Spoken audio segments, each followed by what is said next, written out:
So today I wanted to focus on 3 areas of how you could do a mid-season check if you haven't done one already. And just again, drop in the chat, drop a 1 if you have done a mid-season check of some type already. So drop a 1 in the chat if you have done that already. Drop a 2 if you haven't. And no right or wrong answer. We're not, there's no grades. But I want to focus on training, communication, and team morale. Because I feel like these 3 things are pivotal in the snow season. And these 3 things are what's going to help you get through to the next season. I'm seeing some 2s. That's great. So we're going to turn the ones that we're seeing into 2s. So we're gonna go over some training, some communication, and some morale today. So next slide, please. Great, you conducted debrief after each event. That's helpful. I'm going to challenge that we go a little bit further as you start to process how a mid-season check-in might look for your team. Next slide. So training. I think for most of us, we can equate training equals performance. So performance would look something like on-time service, executed well, no accidents, and of course, customer satisfaction. And I'm sure each company can add some other factors as to what might mean for your company what performance means. But in general, we'll stick with these. Training also gives you an opportunity to evaluate your operations. So what are we looking for? Does our team understand the procedures? Have any of the procedures changed? And are they up to speed on those? Proper equipment utilization. Are we using our resources to the best of our ability? Are we focused on safety, and are we preventing accidents and safety issues? How are our response times? Are we getting out on time? Are we finishing in a timely manner? Also, is our communication effective?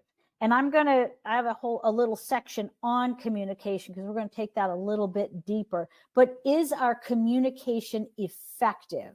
And finally, a mid-season check, when we're looking at this and we're training, it allows us to identify the gaps and then train to those gaps. Next. So here's some, typically these all are things that I'm sure everyone is training on, or those that have training programs are training on. But here's some of these areas. Operator training, preventative maintenance, pre and post storms. These are all the usual suspects, making sure that we're using our equipment in the right manner and safe, and that our operations on our sites, we're operating safely, etc. If you're training in these areas already, then go a little deeper. Add something new. If you're not training, or you've only done maybe 1 or 2 of them, reevaluate your training, evaluate where your staff is at, repeat your trainings, and add some new ones. There's no right or wrong to it. It's just actually doing it. And then additionally, 2 other areas of training is communication and wellness. Because training to communication is important, and training on wellness. Adding them all together gives you a well-rounded company and a well-rounded staff. I see here in the comments that you're having issues with subcontractors squaring them away with your own staff. We could talk more about that at the end, but that is definitely part of the training process, is making sure that our subcontractors are on the same page as our staff and vice versa. Next slide. Actually, drop in the comments if you would like to share a unique training that you're doing. So if you're doing something that you are that's really working in your trainings that you're doing now, whether it's getting ready for the storms or preseason, postseason. Drop it in the chat. Sharing information with each other is a great way to get new ideas of successes that other people are having. Several years ago, I got the great idea of doing storm simulation in the middle of the night. I hadn't thought about it before. And so another member had suggested that that's what something they were doing. And then we implemented that as part of our training. We took our training to a next level. So drop in the chat if you'd like to share something that you're doing that you're finding great success with. But most importantly is that when we're having our check-ins and we're evaluating these questions, it really comes down to how can we improve whatever that might be, or how can I improve that thing, and fill in the blank. Not only will answering these questions improve your efficiencies, it will set your company apart. And I strongly encourage you to not wait. So if you see something that needs to be changed, or you see an area that you're having difficulty and you say, we can improve this by, implement it. Because waiting till next season may hurt you in ways that you just can't predict right now. Next.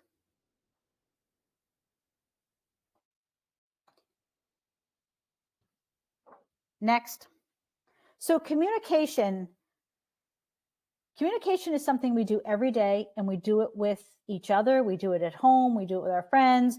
We do it. We text it. We voice it. We communicate on social media. There's a million ways that we can communicate. But today I want to talk about what I call the 4 C's of communication. It's clarity, consistency, consideration, and collaboration. So what do I mean by that? Clarity, straightforward, easy to understand, simple instructions. And then consistency, repeating it, going over it again, and not straying from the, well, it's okay that they didn't do it this way this time. We need, in order for them to learn and be confident, it needs to be consistent. If you're changing the way you do it on a regular basis, or even midstream, sometimes that can be difficult for an employee to move with that. So you want to be clear and consistent. The consideration piece is more about being mindful of the feelings and perspectives of your team members. And I had a client once say to me that, he said to me, I feel like I need to hug my employees every day. And what he was trying to say is that the way we communicated with our employees in the past is not the way that works now. They need, back to, what does employee want? They want to feel heard. They want to know that they have value. They want to know that you're invested in them. And so that's this sense of how are we communicating with our staff.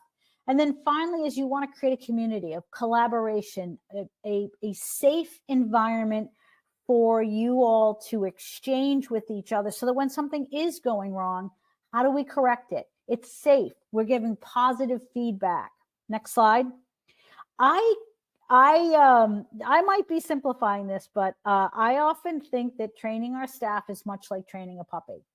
So this is my puppy, and I just actually got my puppy. He's 11 and a half weeks old. We've had him for 3 weeks today, and I've been going through the training process with him. And how do we train our animals? Well, we train them with positive reinforcement. We use treats, we use rewards, we say good boy, good girl. We get all excited when they've done something right. And then we're consistent and we repeat it. Puppies really only need to know 5 words. Now, if it was that simple with our staff, we'd all be millionaires. But with a puppy, it's 5 words. It's like sit, stay, come, their name. And then we use clear communication with them. We use cues and gestures that are the same and clear.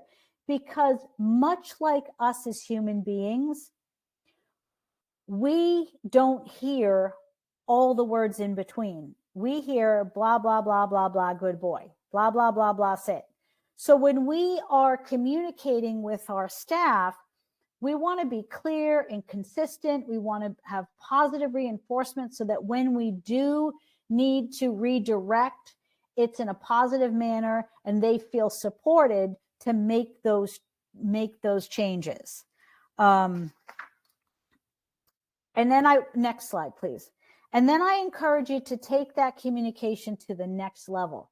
So we often stop short here. We identify the operations, we give them the training pieces, but then we say, okay, but I communicated it. We're good. But taking it to the next level really sets the stage for you to, again, create a collaborative environment that your staff feels supported so that they'll share with you.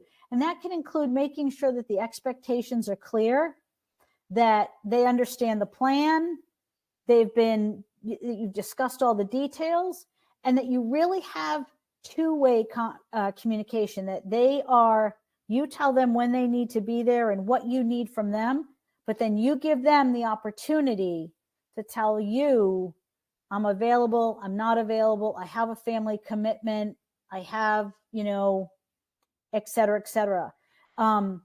The days of us telling our staff that to tell your family that you'll see them in May doesn't work anymore. That does not work for most people.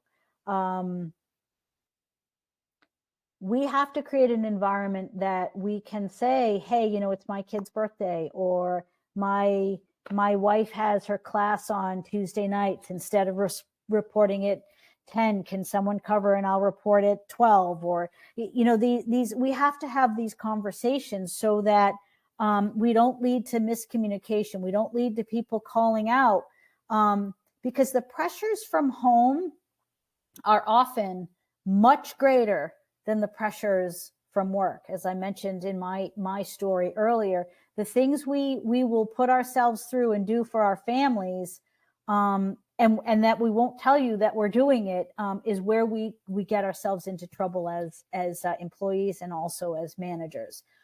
So create that environment, ask those questions, and give them room, and be creative about how to fill that gap, because the employee that you've trained and that you have is far more valuable than the new one that you haven't met or may not meet because you can't fill their spot.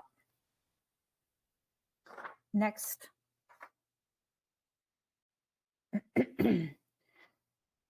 So let's get to the heart of this. So I want to really talk to you now about, we know about the training piece and we know about the communication piece, and there's lots of materials. I see you all sharing in the comments the training materials available to most of us that we're sharing with each other, sharing SIMAs, et cetera. But inside of our industry, there's not a lot of information on how to train on wellness, morale, or well-being. And that's what I want to talk a little bit here, and hopefully drop some nuggets for you to consider adding to your programs, or how you can support your employees during the snow season, which is really like a lot like crisis management. So next slide.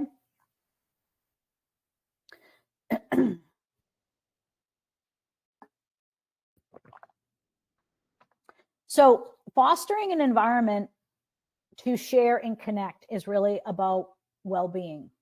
And when we think about well-being, we think about wellness, not sickness. And I'm going to get to that. But this environment of being able to share and connect is really the foundation of checking in with your team and their morale. And that includes, this connection is including, regular recognition, expressing gratitude, and acknowledging people's contributions. And it might seem that, yeah, I do that. Yeah, I do. Yeah, I'm always telling them thanks, and those kinds of things. And I'm sure you do. And I'm sure that but we can take that to the next level. We can be intentional about that connection. And so some ways that you can be intentional about that is to recognize exceptional efforts which demonstrate resilience and ensure safety. You are rewarding them and recognizing your employees that are doing things right. Even when there's something that they didn't do right, acknowledge the things that they did so that then you can provide that feedback to dial in the parts that didn't.